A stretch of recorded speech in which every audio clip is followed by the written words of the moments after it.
Good morning everyone, welcome back to the channel, to the new vlog. আজকে সবাইকে জানাই মহা অষ্টমীর অনেক অনেক শুভেচ্ছা, ছোটদের ভালোবাসা, আন্তরিক প্রীতি শুভেচ্ছা, বড়দের প্রণাম। আশা করছি সবার এখন তো মহালয়া থেকেই পুজো স্টার্ট। আমরা যখন ছোট ছিলাম তখন সপ্তমী থেকে আমরা নতুন জামা কাপড় পরতাম। কয়েক বছর ধরুন ষষ্ঠী থেকে পড়া শুরু হলো, এখন তো চতুর্থী থেকে মহালয়া থেকে স্টার্ট হয়ে যাচ্ছে। একদিকে ভালো, কেন কি মানুষের এই একটা সপ্তাহ ঘিরে গোটা বছর একটা পরিকল্পনা থাকে। তো 4টে দিনের ঠিক মন মানে না মাকে নিয়ে, মাকে দেখা, নিজের সাজগোজ, প্যান্ডেল হপিং। তো এটা যে একটা মানে প্রায় 10 দিনের মতন একটা মানুষ এখন দেখছে, 10 দিন বেরিয়ে ঠাকুর দেখছে, একটা একদিকে ভালো। বাট কোথাও না কোথাও গিয়ে সেই ছোটোবেলার ওইটাই 4 দিনের যে পুজো এক্সাইটমেন্ট, সপ্তমী অষ্টমীর সকালে অঞ্জলি দিতে যাওয়া, খুব কম জামা কাপড় হওয়া। এখন তো মানুষের গোটা বছর শপিং, পুজোর আলাদা কোনো মানে আলাদা করে শপিংয়ের কোনো ইন্টারেস্টই আর খুঁজে পাই না আমরা। বাট তাও পুজোর এই কটা দিন যেন একটা আলাদাই আনন্দ। সে আগেই হোক এখনই হোক, তখনকার পুজো তখনকার মতন সুন্দর, এখনকার পুজো এখনকার মতো সুন্দর। মা আসছে মানে পৃথিবীটা সুন্দর। আমার এই ব্লগটা যখন যাবে মেবি নবমী কিংবা দশমী হয়ে যাবে, তো তারও আগাম শুভেচ্ছা আমি জানিয়ে রাখলাম। অনেক দিন পর ব্লগ করছি আজকে। হ্যাঁ, কেন বলো তো? কেন কি কিছু আমার পার্সোনাল রিজনে ছিল যে আমি ব্লগ করছিলাম না, বাট সেরকম কোনো রেসপন্স পাচ্ছি না। তো ভাবছিলাম যে করব কি করব না, কিন্তু অভি বললো যে না তুমি করো, অ্যাটলিস্ট মেমোরি হয়তো থেকে যাবে এই ব্লগগুলো। যখন ক্রিস বড় হবে ক্রিস দেখতে পারবে। আর হ্যাঁ, খাটতে ফল তো অবভিয়াসলি একদিন না একদিন পাওয়াই যায়। তো সেই জন্য আমি সপ্তমী, জন্মাষ্টমীতে আমার লাস্ট ব্লগ গেছিল, আজকে আবার অষ্টমী। তো আজ থেকে আবার আমি ব্লগিং স্টার্ট করছি, যেহেতু 1 মাসের একটা বিগত গ্যাপ গেছে, তো সেই জন্য আমি বলছি যে আবার স্টার্ট করছি। তো হ্যাঁ, ব্লগিং ছাড়বো না, এটা আমার একটা প্যাশনও বলতে পারো, ভালো লাগা বলতে পারো। যখন পুরোনো ব্লগগুলো দেখি, ক্রিসের ছোটোবেলাটাকে ফিরে পাই। ও মানে নিজেকে যখন ছোটবেলায় দেখবে, এই স্মৃতিগুলো আনন্দের সাথে দেখবে যে মা বাবা কত ইয়াং ছিল, আমি কত পুচকে ছিলাম, দাদান, ডিম্মি, ঠাম্মি, দাদাইয়া। তো হ্যাঁ, তো ব্লগিংটা আমার সেই পারপাসেও করা যে ও নিজের ছোটবেলাটাকে আবার রিলিভ করতে পারবে। তো সেই জন্য আমি ব্লগিংটা ছাড়বো না। তো আশা করছি তোমাদের এই ব্লগটা ভালো লাগবে। অনেক দিন পর দিচ্ছি, প্লিজ পুরো ব্লগটা কিন্তু দেখবে। অভি রেডি হয়ে গেছে, দেখো তোমার লুকটা দেখো। তো এই দেখো, তোমরা অবশ্যই জানাবে কেমন লাগছে, তোমার নিজের কেমন লাগছে পরে। দারুণ পাঞ্জাবিটা।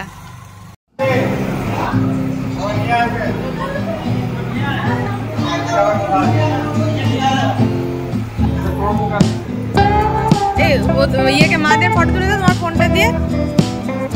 ও আচ্ছা, ও তুলছে।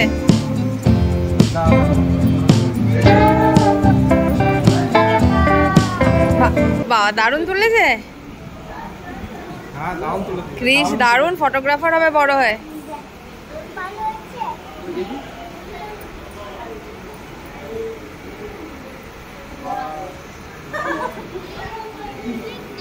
এটা কি অষ্টমীর পুজো চলছে? অষ্টমীর পুজো চলছে, সন্ধি পুজো যেটা। হ্যাঁ, দুর্গা পুজো চলছে অষ্টমীর। আমরা গোপাল মাঠ এলাম, আর এখন সন্ধি পুজো চলছে। ক্রিস তো বাবা মার সাথে আগেই চলে এসেছিল। এখন ফটো সেশন চলছে দেবাশিস মহুয়ার মায়ের।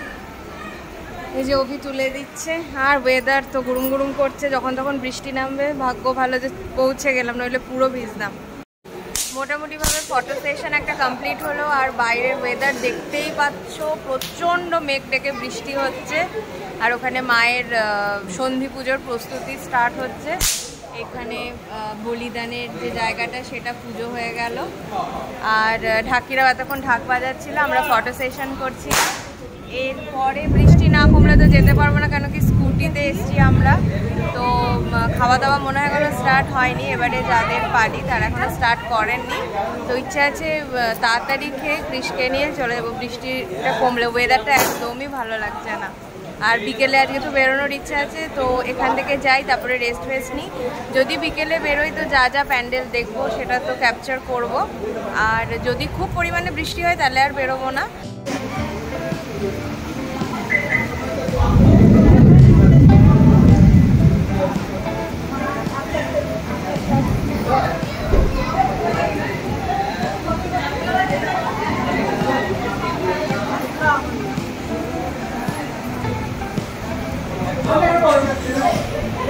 বলিদান পর্ব হয়ে গেল, আর এই যে অভিয়ার সেখানে বসে আছে। এরপরে আমরা বাড়ি যাব, কিন্তু বাইরের ওয়েদার এখনো খুব বৃষ্টি পড়ছে। ক্রিস, আমরা যেহেতু স্কুটিতে এসেছি, ক্রিসের রেনকোট আছে, বাট আমি আর অভি যেতে যেতে ভিজে যাবো। ক্রিস তো বাড়িতে গিয়ে ভাত খাবে, কিন্তু এখানে দুটো লুচিও নিজের হাতে খেয়েছে, সেই জন্য অত প্রেশার নেই, একটু পরে গেল হবে। আগে ওয়েদারটা একটু ঠিক হোক ভালো করে, তারপরে আমরা বেরোবো। আর মা আর বাবা এখন খেতে গেল। কালকে রাস্তাতে যাবে? কালকে কোন রাস্তা? সেই গাড্ডা গাড্ডা রাস্তা। হ্যাঁ, কালকে আমরা এমন একটা রাস্তায় গেছি, কেমন ছিল বলো, পুরো ব্রেক ডান্স করতে করতে। পুরো ব্রেক ডান্স করতে, মানে আমি ওকে বলেছিলাম যে ওইটা দিয়ে চলো আমাদের বাড়িতে। হ্যাঁ বলো। সেই পোলকা ডট যেমন প্রিন্ট থাকে সেরকম রাস্তা প্রিন্টটা পুরো, আর পুরো রাস্তাটা জুড়ে, পুরো রাস্তা পুরো জুড়ে রাস্তাটা জুড়ে গান। আজকে পুরো জল হয়ে যাবে তো। আর আজকে ওয়েদার এরকম থাকলে রাতে কি করবো দেখি, কিন্তু বাইরে খাবো, বৃষ্টি নইলে অর্ডার করে নেবো। আজকে বাইরের খাবারই খাবো, কেন কি তো হয়ে গেল অষ্টমী আর 2 দিন।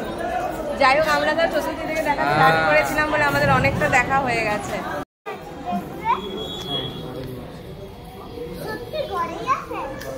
আমি তো জানি ঠাকুর দেখতে গেছে, এবার জানি না যদি না যায় তাহলে তুই দিমির বাড়ি থেকে খেয়ে যেতে যেতে চলে আসবে, বুঝেছিস? না না, দুটো লুচিতে কিছু হয় না, অল্প দুটো, একটু ভাত খেতাম। সো ফাইনালি আমরা রেডি হয়ে গেছি, কেন কি আজকে মোমোর বার্থডে সেলিব্রেট হচ্ছে।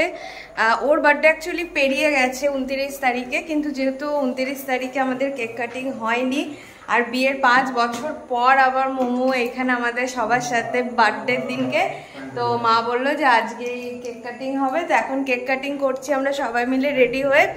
এরপরে ক্রিসকে খাওয়াবো, দেন আমরা একটু ঠাকুর দেখতে যাব। আর মারা মেবি হয়তো আজকে বেরোবে কি বেরোবে না আমি ঠিক বলতে পারছি না। যদি বেরোয় তো মারা আজকে, মা, মোমো আর দেবাশিস বেরোবে, আর কাছাকাছি দেখবে, আর আমরা একটু সিটি সেন্টার সাইডটা যাবো। আর ওই দেখো ক্রিস আসছে, ওর পিপির দেয়া একটা সেট আজকে পড়েছে, আর আমি পড়েছি হচ্ছে লুলু মলের একটা সেট।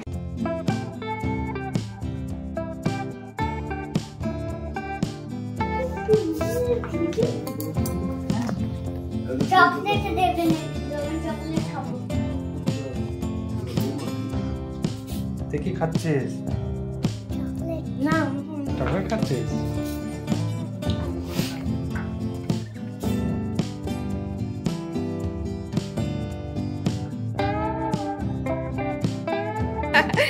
পাঁচ বছর পর আজকে মোমো আবার আমাদের সবার সাথে।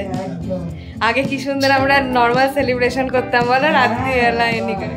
খুব ভালো লাগছে আজকে। রাত্রি 12টা বাজবে, কেক কাটা। হ্যাঁ, আর ক্রিস তো প্রথমবার ওর পিপির সাথে আজকে বার্থডে দিনকে। তুমি এই বছর ফার্স্ট টাইম পিপির সাথে তুমি বার্থডেতে না একটু?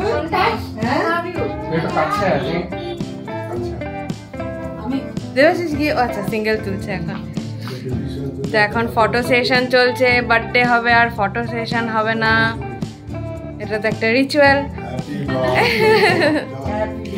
চলে এসে Debashish, happy birthday to you, happy birthday to you, happy birthday dear Momo, happy birthday to you.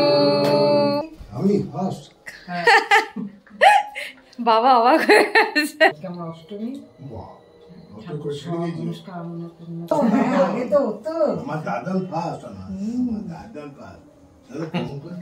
না না না, আগে দেবে খাইয়ে দেবে না একটু? Happy birthday.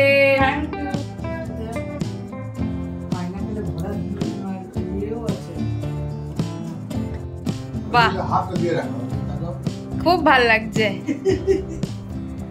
ওলে বাবা, তুই খা খা খা, নে খা। দারুন কেকটার, এটা একদম ফ্রেশ। পরে বিয়ের এই হ্যাঁ, প্রত্যেকটি বার্থডেতে বুড়িতে খুব দাঁড়া দাঁড়া দাঁড়া দাঁড়া দাঁড়া, যাই করি একটা একটা ঝেঙ্কো ঝেঙ্কো, দাঁড়া দাঁড়া। এরপরে একটাই কথা বলতে হবে, হবে হবে, দিব্যাক দিব্যাক। এখন লেমন গ্রাস এলাম, এই ফার্স্ট টাইম আমরা ভেজ অর্ডার করছি, এত ডিফিকাল্ট হচ্ছে ভেজ।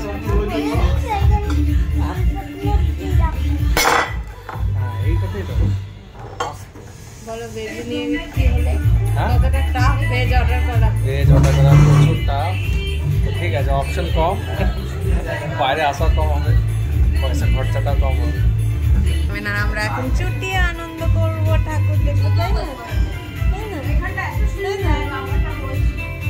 তো ফাইনালি আমাদের স্টার্টার চলে এসছে। আমি করেছিলাম, এটা কি পটেটো, চিলি পটেটো, কিছু একটা পটেটো।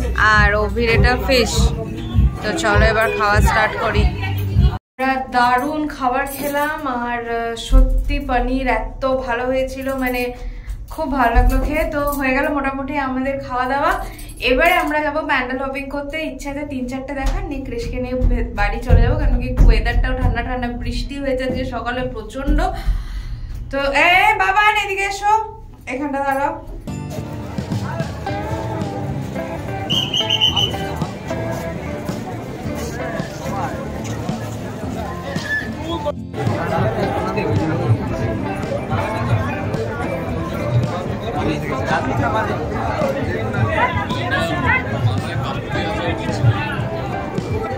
কি সুন্দর হয়েছে না মায়ের মুখ, কত সুন্দর প্যান্ডেলের কাজ। এটা হচ্ছে উষসী কি উর্বশী সিটি সেন্টারে।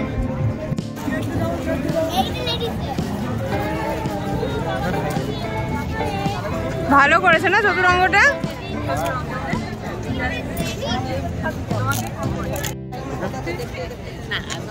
এটা হচ্ছে আমাদের সেকেন্ড ঠাকুর দেখা। এরপরে বাড়ি না, এরপরে কোথায় জানি না। আমাদের ঠাকুর দেখা আজকে হয়ে গেল 12টা 12:30 মতো বাজে। এটা হয়েছিলাম বুদ্ধ বিহার, মাদের সাথেও দেখা হয়ে গেছে। মারা বেরিয়েছিল, মারাও চতুরঙ্গে গেছিল, তো আমরা তখন হোটেলে ছিলাম বলে আমাদের সাথে দেখা হয়নি। নিয়ে এখন সব একসাথে বাড়ি যাচ্ছি। বাড়ি গিয়ে এরপরে ফ্রেশ ট্রেশ হয়ে আমরা ঘুমাবো। তাহলে অষ্টমী কমপ্লিট। একদম কেমন কাটলো? দারুণ, খুব সুন্দর। তো চলো আসছে বছর আবার হবে। টাটা।